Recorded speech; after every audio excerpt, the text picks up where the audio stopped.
시간도 없고 귀찮고 빨리 나가야 되고 그러다 보니까 다 빼먹는데 안 됩니다. 10년 동안 안 발랐다. 안녕하세요, 뷰티라고요. 여러분 반갑습니다. 메이크업 아티스트 우현정입니다. 자, 오늘은 굉장히 중요한 부분일 것 같아요. 여러분들이 나도 모르게 하는 행동들, 하지 말아야 할 뷰티 습관에 대해서 일목요연하게 따져서 여러분들께 알려드리려고 해요. 진짜요? 네. 너무 유익할 것 같아요. 네, 시작해볼까요? 첫 번째는요, 바로 기초 바르기인데요. 뭐 어떻게 바르는 거는 여러분들이 거의 다 알고 있을 거라고 생각이 듭니다. 근데 평소에 이제 기초 바를 때는 막 두들기고 그 다음에 또 바르고 갑자기 영화에서 기초 바를 딱 피부에 스트레스를 자꾸 주는 거예요. 기초가 달라졌는데 질감이. 그럴 때 여러분들이 하지 말아야 할 습관은 무조건 두들긴다는 아닙니다. 그래서 그 특징을 알고 얇은 거는 롤링을 해서 딱 안착시켜주는 게 굉장히 중요한 포인트라는 거. 두 번째는 자외선 차단제를 눈가를 빼먹어요. 눈가를 빼먹는 분들이 있어요. 눈가라고 하면 바로 눈가, 눈 밑에, 그리고 눈두덩이에요. 그러니까 그 부분까지도 살짝 가볍게라도 스쳐 지나가야 되는데 자외선이 주름하고도 굉장히 많이 연관되어 있잖아요. UV만 방어하는 게 아니라 잡티 부분도 굉장히 중요한 몫을 하는데 눈가를 꼭 빼먹습니다. 지금 놀라셨죠?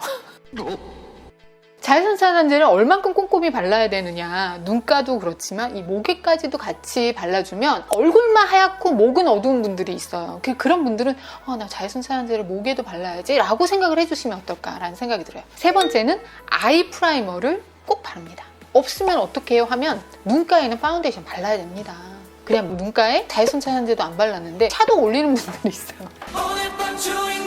오늘 이 방송은 감독님을 위한 방송인가 봐요. 근데 그렇게 되면 그 오묘한 색깔의 질감과 색깔과 발색력 이런 것들이 제 발휘를 못합니다. 그래서 샤도우가 왜 발색이 안 되지? 그러면서 계속 바르는 거예요. 찔리시죠? 그러면 안 돼요. 아이 프라이머를 바르면 그 색깔 그대로 색깔이 표현이 됩니다. 네 번째는 파우더를 안 해요. 눈두덩이랑 이 속눈썹 사이사이에. 안 됩니다. 다 번집니다. 아무리 초강력 워터프루프로 해도 기름기에 안 묻어날 리가 없어요. 왜냐면 우리가 오일로 지으니까. 근데 이제 여기에서 또 중요한 건 뭐냐면 눈 쪽에 파우더를 바를 때 눈 밑에까지도 막 파우더를 발라요. 이거 다크서클 있는 이거 큰일 납니다. 이거 큰일 납니다. 무조건 올려서 이렇게 눈이 있잖아요. 눈이 있으면 이 눈두덩이에 여기 있는 부분을 딱 발라줘야 돼요. 이게 애교살이라고 치면 이렇게. 근데 대부분 이렇게 눌러요. 이렇게. 그러면 안 돼요. 약간 들어서. 그리고 여기도 마찬가지로 눈을 감으면 속눈썹 사이사이.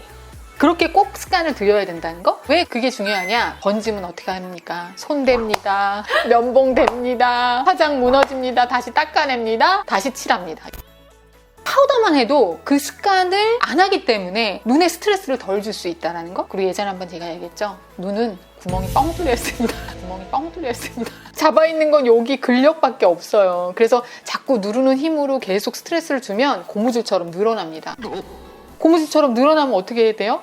쌍꺼풀수술을 한다고 생각할지 모르지만 아닙니다. 눈두덩이 점점 늘어지면 눈 꺼짐과 결감이 휴지 조각을.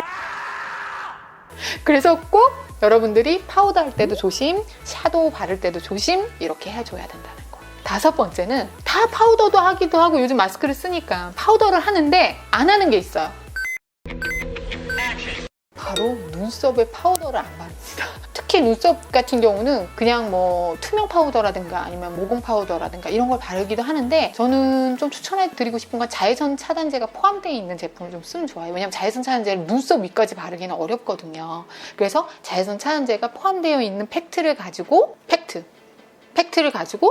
뭐 두껍게 바를 이유는 없어요. 무조건 결감이 좋은. 이것도 SPF가 30 이렇게 돼 있거든요.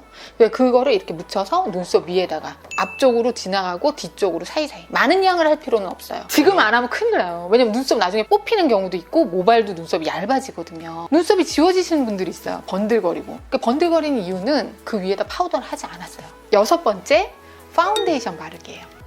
여러분들이 파운데이션을 바를 때 무조건 두들기면 좋은 줄 알아요. 많이 두들기면. 아닙니다.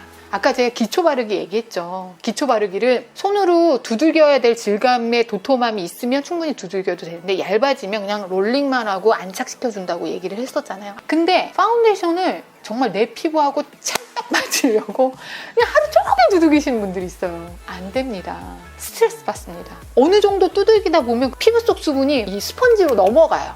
그래서 두들기는 게 굉장히 뭐 하루 종일 있을 거라고 생각을 하는데 건조해집니다, 피부가. 특히 또 솜털이 있는 분들은 잘 들으세요. 솜털이 있는 분들은 스피드하게 빨리 그냥 두들기고 끝내야 돼요. 그래서 여러분들이 오래 두들기면 좋다. 잘못된 뷰티 습관이. 자, 7번째, 바로 입술 비비기입니다. 입술 비비기는 순간 나도 모르게 입술 비비는 경우가 있어요. 저도 생각해 봤는데 저도 했죠. 입술이 잘 보세요. 입술이 계속 비비면 열감이 생깁니다. 그리고 위아래가 부딪히면서 질감이 흡수가 되는 게 아니고 발라지는 거기 때문에 열감이 나서 쉽게 건조해지고 틉니다.